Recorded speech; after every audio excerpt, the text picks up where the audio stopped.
क्या वेद सनातन से भी पुराने हैं या वेद भी सनातन धर्म का ही हिस्सा है?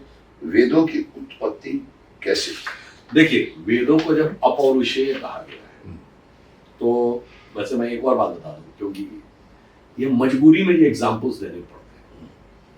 ऑर्थर शोपेनहावर ने जब उपनिषदों का अनुवाद किया है तो उसने कहा है कि जिस लेवल की नॉलेज लगती है, ये लगता नहीं है कि कोई सामान्य मनुष्य यानी एक नॉर्मल ह्यूमन ब्रेन यहाँ तक पहुंच सकता है। There has to be some divine blessing. तो ये विदेशी भी मानता है।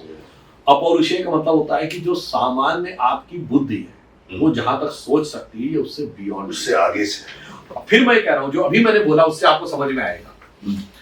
अगर आप ये मानते हैं you are created something, then you will think something was there before it.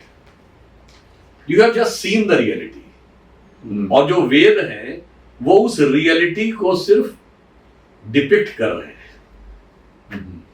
इसका मतलब ऐसा नहीं वो रियलिटी उनके समय क्रिएट हुई है। रियलिटी तो पहले से, मतलब वेद के पहले भी रियलिटी थी। तो वेद रियलिटी के प्रतीक है।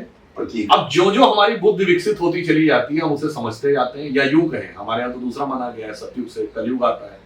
तो जो जो हमारी बुद्धि डिटोरिएट होती चली जाती है तो हमें फर्दर एक्सप्लेनेशन चाहिए। जैसे हमारे यहाँ था कि पहले जब सतोगुण था पूरे संसार में तो लोगों को अपने आप रियलाइजेशन हो जाता था, सेल्फ रियलाइजेशन। फिर कलयुग का प्रभाव बढ़ा, now you need some medium to realize, तो वेदों की आवश्यकता पड़ी।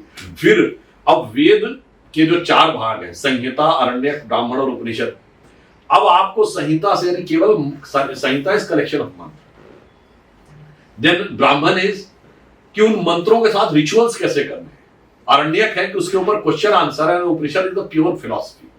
तो अब पहले संहिता से ही लोग समझ जाते थे, फिर और डिटोरिएशन हुआ बुद्धि का। तो नाउ यू नीड सम कर्म कांड, कि अब ऐसे ऐसे करो तब समझ में आएगा। और डिटोरिएशन हुआ, now you need logic and discussion, सत्संग। देन फिर अब आप आइए उपनिषद समझने के लिए और गहरा चाहिए।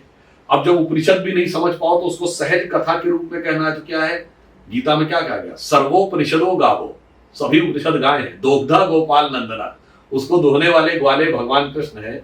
और पार्थो वत्स सुधी भोक्ता, पार्थ यानी अर्जुन वो बछड़े हैं जिनको मीडियम बना के दूध आ रहा है।